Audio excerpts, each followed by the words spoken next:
जिथला corporate जिहाद उघड होत नाहीये, होणारही नाही, कारण पापी पेट का सवाल आहे. तिथे 17, 18, 20,000 रुपयाच्या नोकरीसाठी लोक मान खाली म्हणजे घालूनच काम करतात. असंख्य हिंदू पोरीबाळी या लांड्या विजारीतल्या हिरव्या सापांना जो काही दंश आहे ना, तो दंश सहन करत असतो. आणि हे सगळं समजून उमजून आपण काय करतोय, तर काहीच करत नाही. कारण हिंदू ही खरंच गांडू कौम आहे.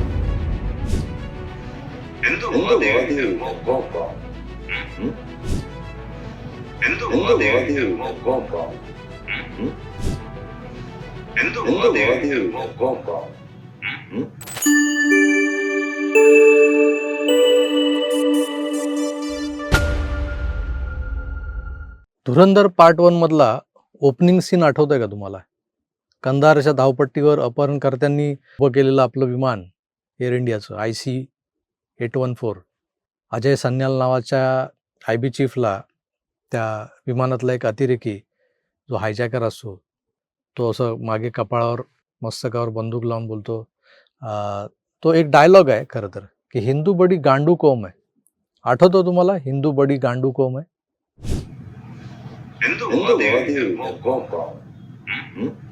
हा डायलॉग आताच का आठवला मला, तर हिंदूंसारखी गांडू खरंच इतर कुठल्याही धर्मात नाहीत, याची खात्री पटावी अशा घटना हल्ली आपल्या सभोवताली घडताना दिसत आहेत. तर तो जो काही अतिरेकी होता, तो काही खोटं बोलला नव्हता, हे सिद्ध होतंय वारंवार. सध्या महाराष्ट्रात काय तर देशभरात आणि जगभरात जिथं जिथं मराठी माणूस राहतो, त्या प्रत्येक ठिकाणी महाराष्ट्रातल्या नाशिक जिल्ह्याची चर्चा आहे. म्हणजे ते कायद्याचा बालेकिल्ला नाशिक जिल्हा असं नाही. तिथे काय चर्चा आहे, नाशकात एकामागोमाग एक घडणाऱ्या घटना, एकामागोमाग एक घडणारे कांड. त्यातही खरात नावाचा तो जो बाबा होता, त्या बाबाच्या टेबल टेनिस अकॅडमीचा विषय तर खूप गाजला आणि तो अजूनही ताजा आहे. 20 रुपये पर क्लिप प्रमाणे बाजार गरम आहे त्याचा. इथल्या या नाशकातल्या एका IT कंपनीत जो काही प्रकार काल परवा घडलाय मुसलमान कर्मचाऱ्यांकडून, तो का घडला तर त्यांच्या वाढत्या संख्याबळानं तो करून दाखवलाय. त्यामुळे पुन्हा एकदा मान्य करावं लागतंय की होय, आम्ही हिंदू गांडूच आहोत. ही गांडूगिरी आमच्याच पिछवाड्यात घुसते आणि वाड्याचा पाडा कधी होतो ते आम्हाला आमचंच कळत नाही. उघडा डोळे बघा नीट, हेच एक त्रिकालबाधित सत्य आम्ही सातत्यानं घसा खरवडून तुमच्यासमोर मांडत असतो. तो याचसाठी की मुसलमान हे 2047च्या तयारीला लागलेत. तर काय आहे 2047ला, नाही का? काय सारखा बोलतो 2047. तर कसं आहे, आज आहे 2026 आहे समजा. मी आज 52 वर्षांचा आहे. त्यात माझी बायपास झाली 6-7 महिन्यांपूर्वी. अजून 21 वर्षांनी जर का मी जगलो असलो तर 73 वर्षांचा असेल. तोंडात दात नसतील, कमरेत वाकलेला असेल, आवाज फुटतो की नाही ते पण माहीत नसेल. माझे नित्यक्रम मलाच करता येत असतील का, हे देखील ठाऊक नाही. अजून 21 वर्ष आहेत हो अजून. आणि ते अजून म्हणजे 21 वर्ष जगण्याची शक्यता नाहीच आहे तसं बघायला गेलं तर. त्यामुळे कदाचित मला तो कयामत का दिन जो असेल ना, तो पाहायला मिळणार नाही 2047 मधला. ज्या दिवशी यवनांना अभिप्रेत असलेला गजवाय हिंद साकारलेला असेल या हिंदुस्थानात, तर मोदींना 2047 पर्यंत हिंदुस्थान संपन्न बनवायचं आहे. तर काहींना या देशातला हिंदुस्थान संपवायचा आहे. हा जो काही भूभाग आहे ज्याला हिंदुस्थान असं म्हणतात, त्या भूभागातला हिंदुस्थान संपवायचा आहे. आणि ही शर्यत आहे मित्रांनो, चढावड आहे एक प्रकारची. पण या शर्यतीत जिंकणार कोण, या चढावडीत सरस ठरणार कोण, या प्रश्नाचं उत्तर मेट्रोची भूमिपूजन, रेल्वेचं लोकार्पण, नव्या समृद्ध रस्त्यांचं जाळं आणि बंदरांचा विकास यातून मिळणार आहेत असं आपल्याला वाटतंय. कारण आपण विज्ञाननिष्ठ आहोत, सुशिक्षित आहोत, सारासार बुद्धीनं विचार करतो, वागतो. पण विध्वंसकारी मनोवृत्तीच्या जमातीकडून हिंदुस्थानातल्या हिंदूंना टाचेखाली आणण्याचा जो यवनी कावा खेळला जातोय ना, त्या काव्याची एक झलक आपल्याला काल नाशकातल्या एका IT कंपनीत पाहायला मिळाली. आणि त्यांच्या दृष्टीने 2047ला जे काय होणार आहे ते हेच असणार आहे. अर्थात हे भिकारचोट आजवर थुंक जिहाद, चाट जिहाद, खाट जिहाद, लव जिहाद, लँड जिहाद, पार्किंग जिहाद म्हणजे असल्या सगळ्या टुकार मार्गांनी हिंदूंना बाटवण्याची, त्यांना संपवण्याचे जे काही प्रकार होते ते करत होते. त्यात आता कॉर्पोरेट सेक्टरमधली लांड्यांची डेमोग्राफी वाढवून रितसर तिथंही कॉर्पोरेट जिहाद सुरू झालाय म्हणे. तर नाशिकमध्ये नेमकं घडलंय काय हे आतापर्यंत तुमच्या कानावर आलेलं असेलच. म्हणजे हे काल दुपारपासून माझ्या मागे लागलेत लोक, की हे काय घडलंय बघा, हे काय घडलंय बघा. भारतात काही सेक्टर्समध्ये जाणीवपूर्वक मुसलमानांना प्रवेश दिला जात नव्हता यापूर्वी. पण सध्या त्या 70च्या दशकातल्या इंदिराप्रणीत सेक्युलरिझमपेक्षाही भयंकर असं सर्वसमावेशक सेक्युलरिझमवालं तत्व आपल्या सत्ताधाऱ्यांकडून वापरलं जातं, जे किती खतरनाक आहे याची प्रचिती वारंवार आपल्याला येत असते. आणि असं असतानाही आपण सबका साथ सबका विकास करत बसलोय. या सर्वसमावेशकत्वाचा जो काही एक आराखडा गोषवारा जो आहे ना, किंवा ही एक भावना आहे सर्वसमावेशकत्वाची भावना. या भावनेतून एका मुसलमानाला या ग्लोबल कंपनीनं टीम लीडर नेमलं होतं. असू दे बिचारा म्हणून. तिथून प्रकरण सुरू झालं. त्याने हळूहळू फक्त स्वधर्मीय त्या कंपनीत भरायला सुरुवात केली. ऑफिसमध्ये सुमारे 40 मुसलमान भरती झाल्यावर त्यांची दादागिरी इतकी वाढली की त्यांनी त्या कंपनीची जी काही HR होती त्या HRलाही जुमानायचं बंद केलं. तर संख्याबळाच्या आधारावर मुजोरी सुरू झाली. गल्लीबोळात नव्यानं बनलेले मोहल्ले आणि त्या मोहल्ल्यांनी आपल्या शहरांची बिघडवलेली डेमोग्राफी यावर आपण सातत्यानं बोलतो. पण हे जे काही लोण पसरत चाललंय ना, ते कुठवर पसरलं ते बघा. वाढलेला टक्का, मग काय शुक्रवारी ऑफिस कल्चरला अपेक्षित असा कॉर्पोरेट पोशाख घालायचा नाही, जाळीदार टोप्या घालून वावरायचं, डोळ्यात तो डार्क सुरमा वगैरे लावायचा, मग घोळक्यानं आपली संख्या दाखवायची. हिंदू कर्मचारी गेला की टपली मारायची, छळायचं त्याला, बळजबरीनं त्याला नमाज पढायला उभं करायचं, बसायला लावायचं, हिंदू मुलींना छेडायचं, देवी देवतांबद्दल हिणकस बोलायचं. असे फालतू प्रकार त्या कंपनीत सुरू झाले.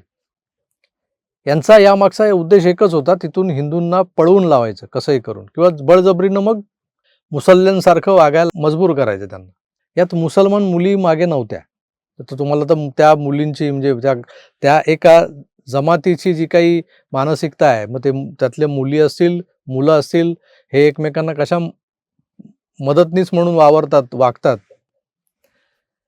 तर एक मुलगी सातत्यानं हिंदूंच्या भावना दुखावतील अशी वक्तव्य करणं, असं बोलणं, वागणं हे त्या कंपनीत सुरू होतं. आता तिला कोणी प्रत्युत्तर केलं की तिचा बाप थेट तक्रार करायला यायचा. तर हे सगळं नियोजन करून केलं जात होतं, जेणेकरून हिंदू कंटाळून ती नोकरी सोडून गेल्यावर तिथं यांना त्यांचेच भाईबंद भरता येतील, जाळीदार टोपीवाले. तर जनरली ऑफिसांमध्ये मुलींच्या घोळक्यात धार्मिक प्रथा परंपरांबद्दल चर्चा या होतच असतात. आता त्यातही आपल्या धर्माचा बडेजाव सांगणं, हिंदू धर्मातली प्रथा परंपरा कशी वाईट आहे तिची खिल्ली उडवणं, हे त्या लांडनकडून नित्यनेमाने व्हायचं. तर जेणेकरून हिंदू मुली आपल्या घरात आपल्या वडीलधाऱ्यांशी आपल्या हिंदुत्वाबद्दल किंवा आपल्या धर्माबद्दल, त्या धर्मातल्या प्रथांबद्दल मतभेद व्यक्त करायला सुरुवात करतील, वाद होईल त्यांच्या घरात, त्या आपसूक आपल्या कुटुंबांपासून दूर होतील. आणि असं झालं की मग त्यांना सहानुभूती दाखवून, अंजारून गोंजारून त्यांचा वापर उपभोगासाठी त्यांच्या पुरुष सहकार्याला करून देणं, हा या कॉर्पोरेट जिहादचा एक पॅटर्न होता. गजवाय हिंदच्या चिंध्या कुठवर पोचल्यात याचा आता तरी अंदाज येतोय का तुम्हाला? नाशकात नेमकं या जिहाद्यांच्या अशा प्रयत्नांमध्ये एका मागासवर्गीय हिंदू मुलीचं धर्मांतर झालं आणि त्यामुळं प्रकरण चिघळलं. कंपनीकडे तक्रार वगैरे झाली, पण वर्करनी राजी खुशीनं घडल्याचं दाखवलं गेलं आणि त्यामुळे कंपनीचे हात बांधलेले होते. त्यांनी काही तक्रार केली नाही पोलिसात. मात्र सत्य समोर आणण्यासाठी मुलीच्या वडिलांनी पुढाकार घेतला आणि मग तक्रार झाली आणि मग सगळा मामला कायद्याच्या कक्षेत आला. यावरून एक लक्षात आलंय की पाकिस्तानातले ISI वाले जे तुमच्या आमच्याबद्दल समजतात ना, की तुम हिंदू बडी गांडू कौम हो, यात वाद नाही, खोटं नाही बोलत ते. कारण हे सगळं घडत असतं तुमच्या आमच्या सभोवताली, पण तुम्ही सजग नसता, आम्ही सजग नसतो. त्यामुळे होणार काय आहे, तर कोणत्याही क्षणी तुमच्या पोरीबाळी हातून गेल्याच समजा. कारण परिस्थिती भयावह होते आता आणि तुम्ही झोपेत आहात. हिंदू हा झोपलाय, झोपेचं सोंग घेऊन पडलाय, पांघरून घेऊन, असं बोललं जातं. पण हे किती दिवस चालणार आहे? एक मुसलमान सिस्टीममध्ये आला की तो आपला बनून राहील, या भ्रमातून बाहेर पडा आता. नाशिकचं कॉर्पोरेट जिहाद हे त्याचं जिवंत उदाहरण आहे. मी जे सातत्याने बोलत आलोय ना, म्हणजे बोलतोय ना, की तेव्हाच कामाला लागले, केव्हाच कामाला लागले. अगदी योजनाबद्धरित्या सर्वत्र आपली संख्या वाढवत आहेत. खास करून ज्या कंपन्या हिंदुत्वासाठी योगदान करतात ना, तिथं ते नियोजनबद्ध पद्धतीनं घुसखोरी करणं त्यांचं सुरू आहे. नाशकात हेच घडलं. TCS सारखी कंपनी ही त्यांच्या रडारवर आली. यांची मोडस ऑपरेंडीच आहे कमी पगारावर काम करायची तयारी दाखवून शिरकाव करायचा कुठल्याही कंपनीमध्ये आणि नियोजनबद्ध पद्धतीनं संख्या वाढवत न्यायची आपल्या लोकांची. आणि मग या लोकांना काम देणाऱ्या ज्या कंपन्या आहेत ना, त्यांनी अधिकाधिक खरं तर जागरूक राहायला हवं आहे. नाहीतर सगळंच अवघड आहे. कमी पगारात येतोय म्हणून घेतला ठेवून, तो कोण आहे ते बघा की आधी. मित्र, अशाच एका कंपनीचा एक रिपोर्ट मला वाटतं महानगरपालिका निवडणुकांच्या आधी पुढे मागे आला होता. आपण त्यावर एक व्हिडिओही बनवला आहे. Tata institute of social science म्हणजे टिस यांचेच भाईबंद आहे TCS वाल्यांनी. तर या एजन्सीनं बनवलेला रिपोर्ट होता. ओला, उबेरपासून ब्लिंकिट, स्विगी, झोमॅटो ते जस्ट डायलवरून मागवलेल्या कुठल्याही सर्व्हिसेस, अर्बन क्लॅप असो की अजून कुणी, प्लंबर, सुतार, वायरमन, गॅस, मसाजवाला, हा तो चिवडा, लसूण, कांदा, मिरची, अशा ज्या सगळ्या रोजच्या आपल्याला रोजमर्रा की जिंदगी म्हणजे लागतं ना आपल्याला, त्या सगळ्या सेवांमध्ये हे हिरवे साप घुसलेत. काहीही ऑर्डर करा, डिलिव्हरीला कोणीतरी मोहम्मद, इस्माईल, युसुफ नाहीतर याकूब येतो. ओला, उबर म्हणजे दुसरं इस्लामाबादच झालंय. दुसरे हिंदू नावाचे ड्रायव्हरच नाहीत, सगळे ड्रायव्हर कटपीस. तर मराठी माणसाला नोकऱ्या मिळत नाही म्हणून मराठी माणसांचा कैवार घेणाऱ्या राजकीय पक्षांना राग येतो. आता मग ते आंदोलनं करतात आणि मग त्या आंदोलनाच्या बदल्यात मतं मागतात. पण एकाही मराठी माणसाला, रादर एकाही हिंदूला या लसणीजांच्या मक्तेदारीला आव्हान देत त्या व्यवसायात उतरवलं का नाही जात या पक्षांकडून? का नाही येत असे काही सेमिनार्स घेत, वर्कशॉप घेत? हेही उद्योगधंदे शिकून घ्या मराठी माणसांनी, आणि त्यांना कसं काम मिळणार नाही ते मी बघतो. असा एखादा कोण हात वर करून का बोलत नाही? शॉल बिल अशी घेऊन बोलावं, गरज आहे अशा माणसाची. कारण असे शॉल घेऊन हात वर केलेले जे होऊन गेलेत ना नेते, त्यांना आजही आम्ही आदरानं नमस्कार करत असतो. मराठी माणूस, मीच काय सगळेच. मग यांनी आता असा हात वर करून जर मराठी माणसाला जर नोकरी धंद्याला कामाला लावलं ना, आयुष्यभर यांची गुलामी करावी लोकांनी, मराठी माणसाने. पण ते होणार नाही यांच्याकडून, कळलं ना? होतंय काय तर, ते पूर्वी काय म्हणायचे की हा अब्दुल पंक्चरवाला, ही जमात म्हणजे काय, अब्दुल पंक्चरवाला, ही पंक्चरवाली गँग आहे म्हणायची. आता तर ते अब्दुल पंक्चरवाल्या कॅटेगरीतून बाहेर पडत पडत हळूहळू सगळं ऑपरेशनल जे फील्ड जे आहे ना, ते पूर्ण फील्ड बळकावत सुटलेत. नाशकातल्या TCS सारख्या कॉर्पोरेट कंपनीत जर हे आपलं वाढतं संख्याबळ वापरून हिंदूंना नामोहरम करू शकत असतील, तर अशा अनेक अनाम, गुमनाम, अज्ञात कंपन्या आपल्या महाराष्ट्रात आहेत, मुंबईत आहेत, उपनगरात आहेत. म्हणजे आमच्या वसई विरारपासून सगळ्या त्या तो फॅक्टऱ्यांचा जो इलाका आहे तिथे, जिथला कॉर्पोरेट जिहाद उघड होत नाहीये, होणारही नाहीये. कारण पापी पेट का सवाल आहे. तिथे 17, 18, 20 हजार रुपयाच्या नोकरीसाठी लोक मान खाली म्हणजे घालूनच काम करतात. असंख्य हिंदू पोरीबाळी या लांड्या विजारीतल्या हिरव्या सापांना जो काही दंश आहे ना, तो दंश सहन करत असतात. आणि हे सगळं समजून उमजून आपण काय करतोय, तर काहीच करत नाही. कारण हिंदू ही खरंच गांडू कौम आहे. राज्यातल्या हिंदुत्ववादी पक्षांचं प्राबल्य असणाऱ्या, असं म्हटलं जातं, मी असं मानत नाही, राज्यातल्या हिंदुत्ववादी पक्षाचं प्राबल्य असणाऱ्या सरकारच्या नाकावर टिचून हे लांडगे आमच्या माय भगिनींच्या अब्रूचे लचके तोडणार असतील ना, तरी असल्या सरकारला काय चाटत बसायचं आपण?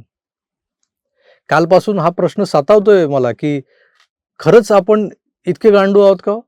हाच प्रश्न जर तुम्हालाही पडत असेल ना, तर कमेंटमध्ये तुमचा नंबर जरूर लिहा.